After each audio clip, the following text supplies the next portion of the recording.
तो गाइज अभी हम लोग पहुंच चुके हैं काल भैरव टेम्पल। तो अभी हम आपको दर्शन करवाएंगे काल भैरव मंदिर के।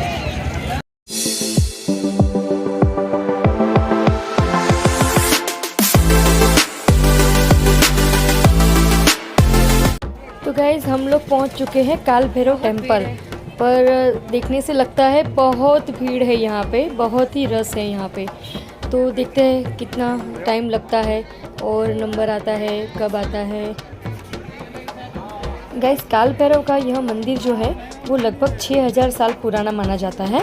यह एक वाम मार्गी तांत्रिक मंदिर है। वाम मार्ग के मंदिरों में मांस, मदिरा, बलि, मुद्रा जैसे प्रसाद चढ़ाए जाते हैं।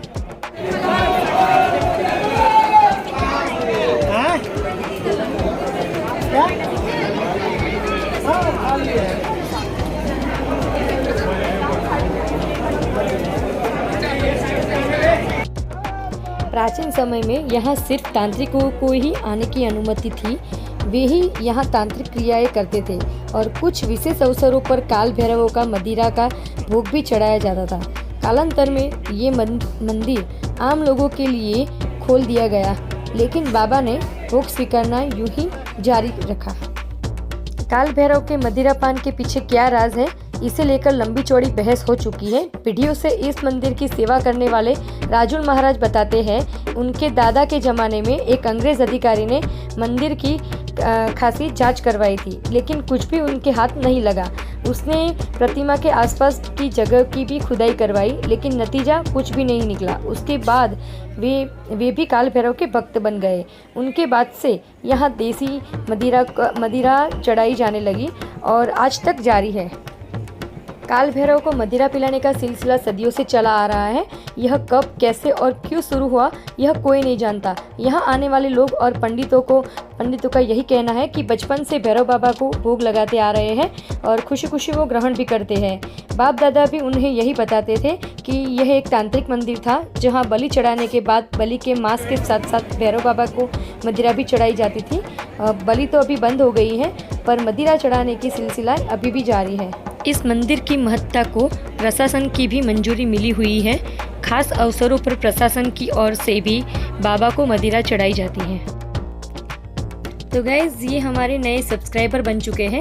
हमारी मुलाकात पहले हरसिद्धि माता के मंदिर में हुई थी, तब इतनी जान पहचान नहीं थी, और एक बार फिर से यहाँ पे भैरव दादा के मंदिर के पास पे ही हमारी मुलाकात हुई है। तो इनसे कुछ सुनते हैं, चलिए देखते हैं क्या सुनाती है।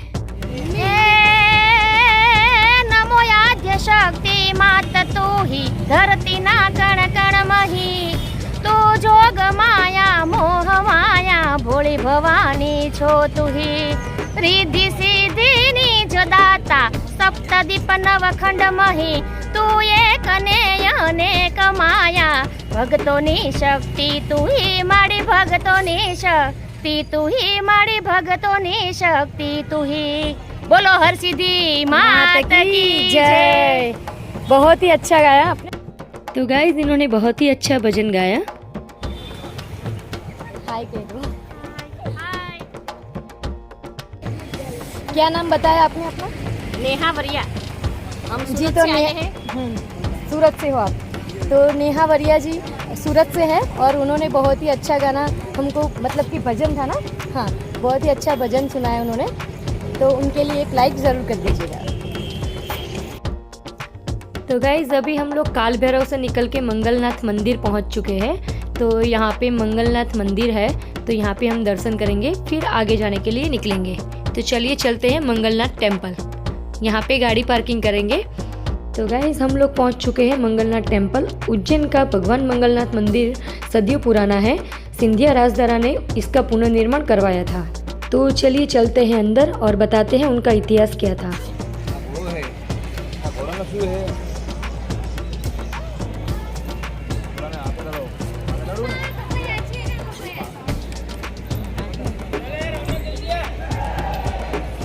એના પર બેહીન ફરવા જાઓ એમ કે ભાઈ, એટલે આમ પૈસા આપી બાકી અડવાન નહીં, અડવાના પૈસા થાય ને, મફત थोड़ी अड़े। 10 रुपया। ये है मंगलनाथ टेम्पल। तो यहाँ पे हम लोग अब दर्शन करते हैं, फिर आगे निकलते हैं। हेलो। यहाँ की गई मंगल की पूजा का विशेष महत्व है। भक्तों द्वारा यहाँ मंगलनाथ को शिव रूप में ही पूजा जाता है। उज्जैन को कालों के काल महाकाल की नगरी कहा जाता है और महाकाल की इस नगरी में बहती शिप्रा नदी मोक्षदायिनी शिप्रा कहा जाता है। शिप्रा के पवित्र तटों पर जन्मी आध्यात्मिक संस्कृति की बदौलत ही शास्त्रों में ये नगर उज्जैनी के नाम से विख्यात हुआ और यही उज्जैनी पुराणों में मंगल की जननी भी कहलाई। यहाँ अमंगल को मंगल में बदलने वाले भगवान मंगलनाथ भी है। यूँ तो देश में मंगल भगवान के कई मंदिर हैं, लेकिन भगवान मंगलनाथ मंदिर में की गई मंगल की पूजा का जो महत्व है वो कहीं और नहीं है। मान्यता है कि यहाँ पूजा अर्चना करने वाले हर जातक की कुंडली के दोषों का नाश हो जाता है। ऐसे व्यक्ति जिनकी कुंडली में मंगल भारी रहता है वो अपने अनिष्ट ग्रहों की शांति के लिए मंगलनाथ मंदिर में पूजा पाठ करवाने आते हैं। मंगलनाथ मंदिर में पूजा अर्चना करने से कुंडली में उग्र रूप धारण किया हुआ मंगल शांत हो जाता है। इसी धारणा के चलते हर साल हजारों नवविवाहित जोड़े जिनकी कुंडली में मंगल दोष होता है यहाँ पूजा पाठ करवाने आते हैं। कहा जाता है कि अंधकासुर नामक दैत्य को शिवजी ने वरदान दिया था कि उसके रक्त से सैकड़ों दैत्य जन्म लेंगे। वरदान के बाद इस दैत्य ने अवंतिका में तबाही मचा दी। तब दीन दुखियों ने शिवजी से प्रार्थना की। भक्तों के संकट दूर करने के लिए स्वयं शंभु ने अंधकासुर से युद्ध किया। दोनों के बीच भीषण युद्ध हुआ। शिवजी का पसीना बहने लगा। रुद्र के पसीने की बूंद की गर्मी से उज्जैन की धरती फटकर दो भागों में विभक्त हो गई और मंगल ग्रह का जन्म हुआ। शिवजी ने दैत्य का संहार किया और उसकी रक्त की बूंदों को नव उत्पन्न मंगल ग्रह ने अपने अंदर समा लिया। कहते हैं इसीलिए ही मंगल की धरती लाल रंग की है। तो गाइज अभी हम लोग पहुंच चुके हैं सांदीपनी आश्रम। तो सांदीपनी आश्रम के बारे में कुछ जानते हैं, पर उससे पहले थोड़ा भूख लगी है तो नाश्ता वास्ता कर लेते हैं यहाँ पे। तो पास में ही यहाँ पे होटल्स वगैरह हैं।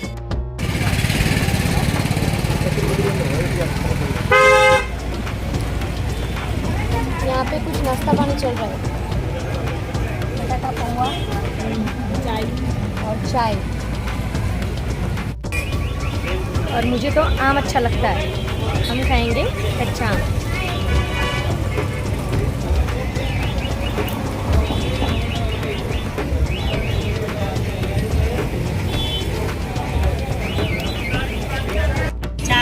कुल्हड़ वाली लच्छी खाई जा रही है। दिख नहीं रहा है। ओ भैया ओए जगह भैया मंगाई छे कुल्हड़ वाली चाय। ये इतना सारा जगह भी खा गए क्या? सब खा गया और चाय भी मैं पी रहा हूँ। अच्छा लगा नहीं? अभी कुछ खाने की તમે કેમ બધી એમની જોડે મુક કરો? तो चलिए गाइस चलते हैं हम लोग महर्षि सांदीपनी आश्रम के अंदर और आपको दिखाते हैं कि भगवान श्री कृष्ण ने यहाँ पे शिक्षा ली थी वो जगह। तो गाइज़ अभी हम लोग पहुँच चुके हैं महर्षि सांदीपनी आश्रम में। यहाँ पे भगवान श्री कृष्ण, बलराम और सुदामा ने यहाँ पे शिक्षा ली थी। और यहाँ पे नज़दीक में जंगल में जब लकड़ी काटने गए थे तब सांदीपनी आश्रम से उनको तांदुल मिले थे। तो तांदुल सुदामा चुपके से चुरा के वहाँ पे खा लिए थे उन्होंने। तो भगवान श्री कृष्ण ने ये कहा था कि इसका ऋण आपको चुकाना पड़ेगा। तो यही स्टोरी है और भगवान श्री कृष्ण, बलराम और सुदामा ने यहाँ पे शिक्षा ली थी। तो चलिए गाइस हम आपको दर्शन करवाते हैं श्री कृष्ण भगवान की पाठशाला जो है उनके। महर्षि सांदीपनी ऋषि एक महान तपस्वी, 18 कलाओं में पारंगत विद्वान ब्राह्मण पुत्र थे। गुरु सांदीपनी मूल रूप से काशी के निवासी थे, लेकिन वह अपने मृत पुत्रों के वियोग में काशी छोड़कर उज्जैन में पधारे थे। वे जब यहाँ आए तो यहाँ से सिंहस्थ का मेला लगा हुआ था। इस अवंतिकापुरी की धरती पर सूखा और अकाल पड़ा हुआ था एवं यहाँ के निवासियों में भोजन और जल के लिए त्राही त्राही मच रही थी। जब उज्जैन निवासियों को यह पता लगा कि काशी के प्रखंड विद्वान महर्षि सांदीपनी अवंतिका नगरी में पधारे हैं, तो सभी जनता ने एकत्र होकर अवंतिका नगरी में स्थित चंदन वन में गुरु सांदीपनि के दर्शनों के लिए उपस्थित हुए।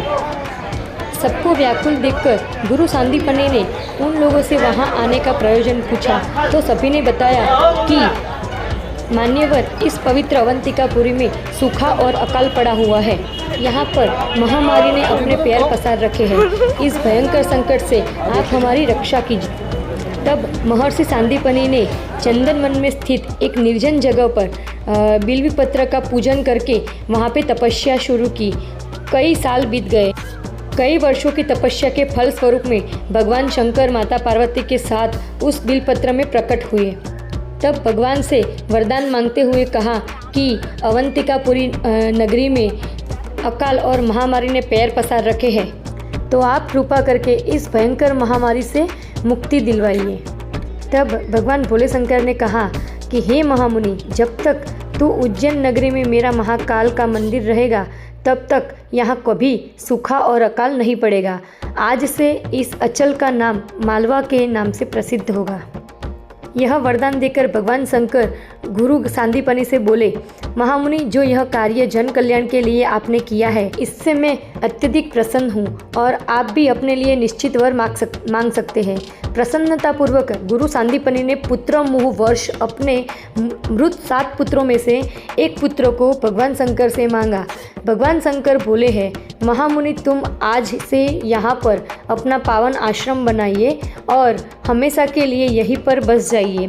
अभी द्वापर युग में प्रारंभ में जो 2 छात्र आपके पास अध्ययन के लिए आएंगे वही आपके पुत्र को गुरु दक्षिणा के रूप में जीवित भेंट देकर जाएंगे और वे साक्षात नारायण के अवतार होंगे।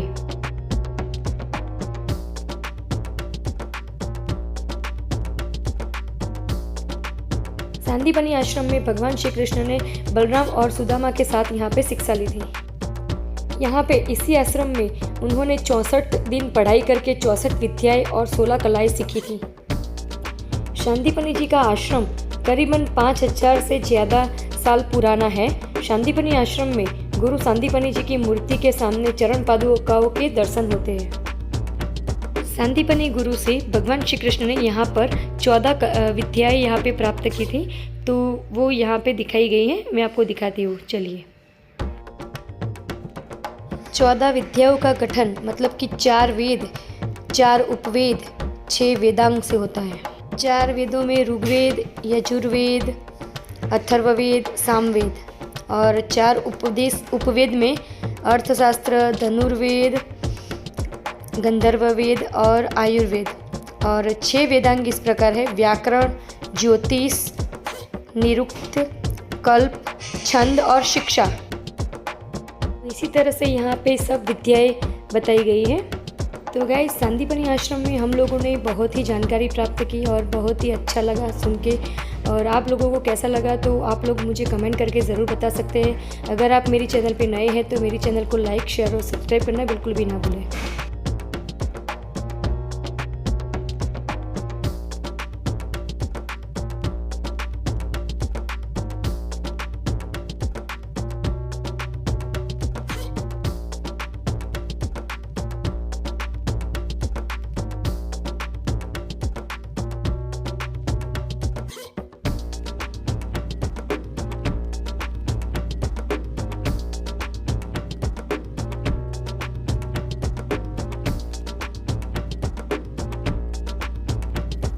तो गाइस, सांदीपनि आश्रम से हम लोग निकल चुके हैं अब आगे जाने के लिए। पर यहाँ से हमारा प्लान है सीधा ओमकारेश्वर जाने का।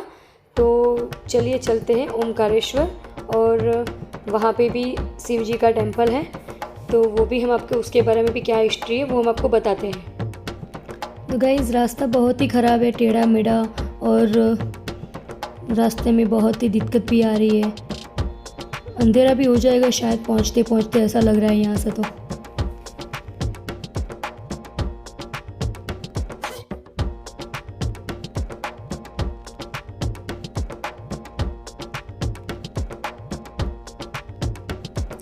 बहुत ज़्यादा ट्रैफिक है यहाँ पे, गाड़ी चली आ रही है सब, देखो लाइन से।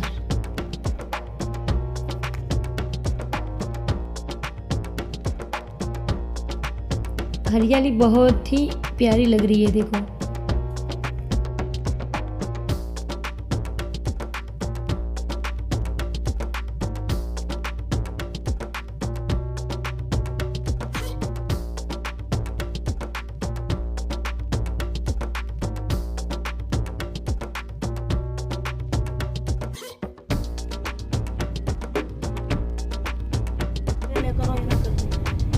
ખટારો ના લેજો મેડમ.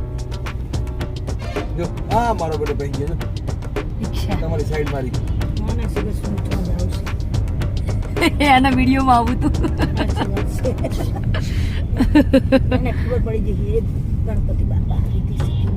એ ગણપતિ બાપા મોરિયા મોરિયા મોરિયા. ટ્રાફિક વાળો રોડ છે, મુકે 7 મિનિટ બહુ ઉતાવળ કરવાનો કોઈ મતલબ નહીં. હેડા તું મેડે વાત કરો. એટલે 5 મિનિટ હેડો. 5 મિનિટ હેડા તમારે આ વસે પછી આવી જાય શું કરે? બ્રેક તો મારવી का डरने का नहीं, डर के आगे जीत है.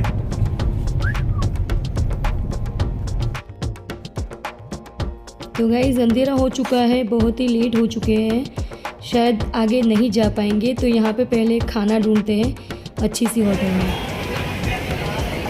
तो बीच रास्ते में हमें ये होटल दिखी है गोपाल मिर्गे, तो यहाँ पे चलते हैं और कुछ खाना खाते हैं। तो गाइस अभी हम लोग यहाँ पे खाना खाएंगे, गोपाल मिर्गे करके है होटल, यहाँ पे ओमकारेश्वर के रास्ते में पड़ता है। ओमकारेश्वर यहाँ से 16 किलोमीटर की दूरी पे है।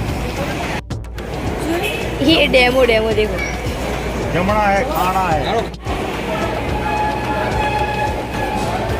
अच्छी है ना रेस्टोरेंट।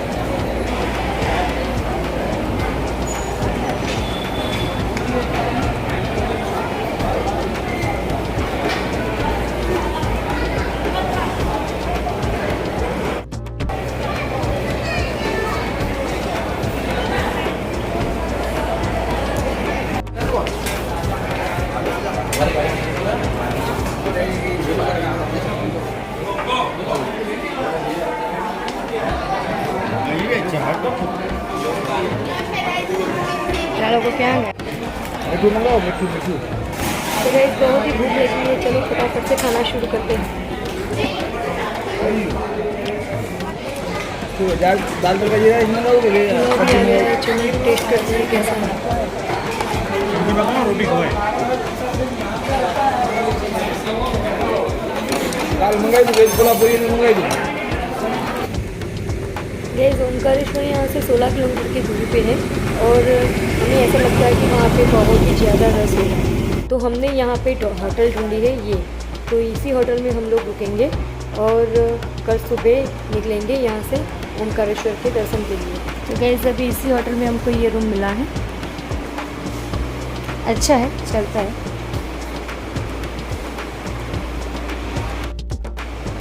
खाना खाने के बाद बहुत देर हो चुकी है, तो हम यहाँ पे होटल में रुक जाएंगे और कल सुबह दर्शन करेंगे ओमकारेश्वर।